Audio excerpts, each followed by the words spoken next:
श्रीगुरुभ्यो नमः। श्रीदक्षिणामूर्त्यष्टकम्। विश्वं दर्पणदृश्यमाननगरीतुल्यं निजान्तर्गतं पश्यन्नात्मनि मायया बहिरिवोद्भूतं यथा निद्रया यः साक्षात् कुरुते प्रबोधसमये स्वात्मानमेवाद्वयम् तस्मै श्रीगुरुमूर्तये नम इदं श्रीदक्षिणामूर्तये तस्मै श्रीगुरुमूर्तये नम इदं श्रीदक्षिणामूर्तये।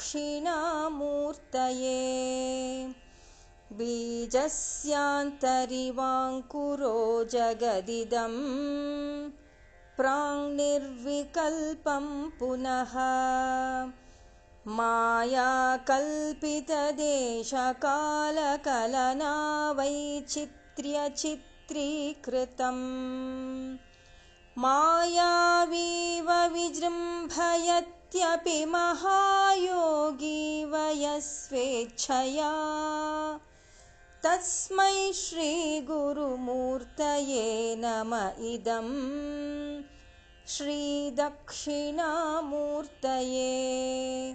तस्मै श्रीगुरुमूर्तये नम इदं श्रीदक्षिणामूर्तये।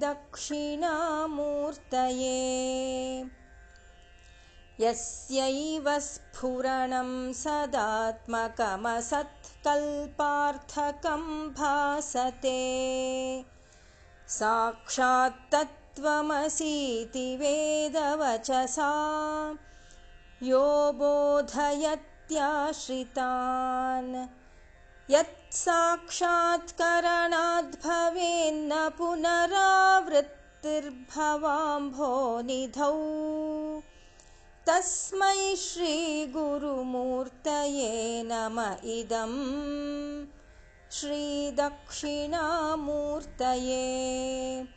तस्मै श्रीगुरुमूर्तये नम इदं श्रीदक्षिणामूर्तये।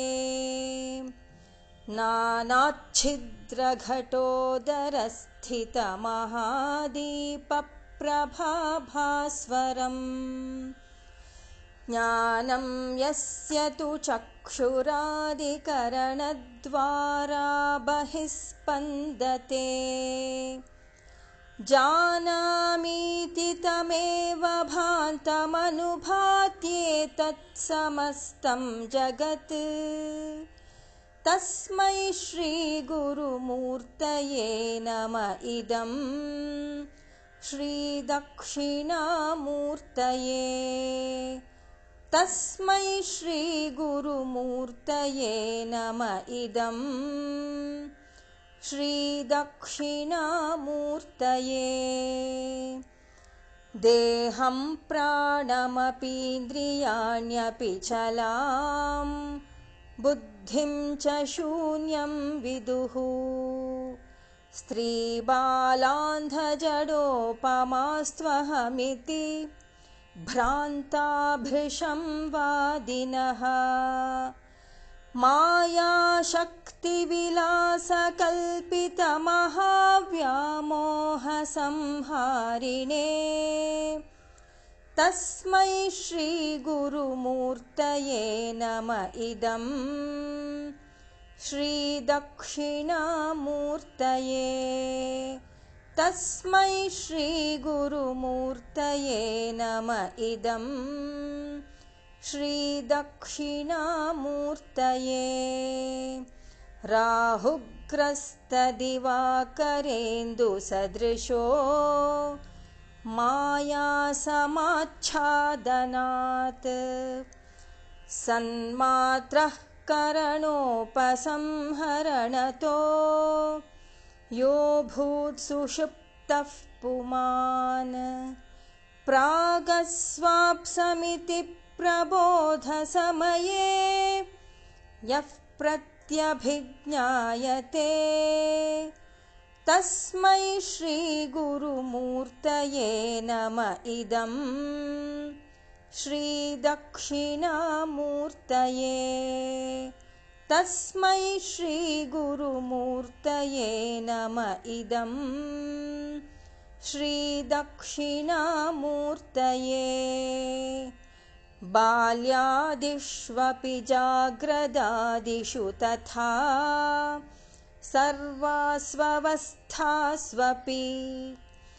व्यावृत्तास्वनुवर्तमानमहमित्यन्तःस्फुरन्तं सदा स्वात्मानं प्रकटीकरोति भजतां यो मुद्रया भद्रया तस्मै श्रीगुरुमूर्तये नम इदम् श्रीदक्षिणामूर्तये तस्मै श्रीगुरुमूर्तये नम इदम् श्रीदक्षिणामूर्तये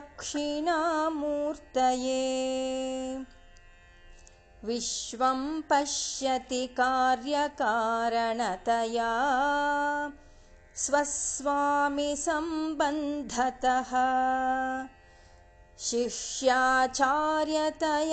तथैव पितृपुत्राद्यात्मना भेदतः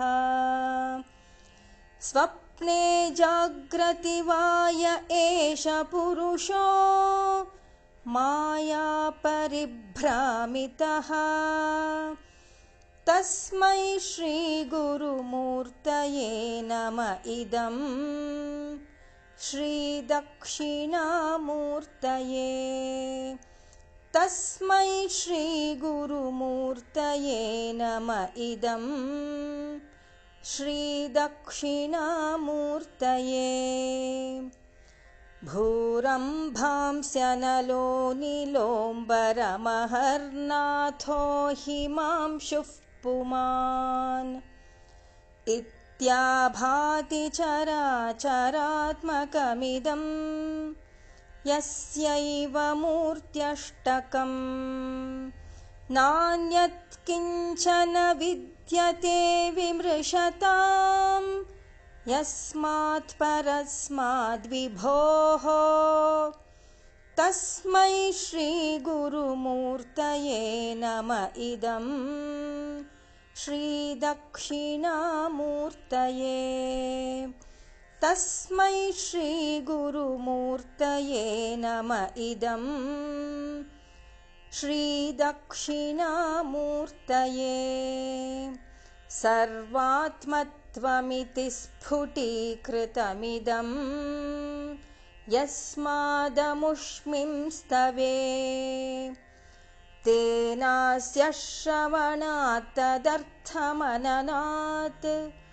ध्यानाच्च संकीर्तनात् सर्वात्मत्वमहाविभूतिसहितं स्यादीश्वरत्वं स्वतः सिद्ध्येत्तत्पुनरष्टधा परिणतं चैश्वर्यमव्याहतम् सिद्ध्येत्तत्पुनरष्टधा परिणतं चैश्वर्यमव्याहतम्।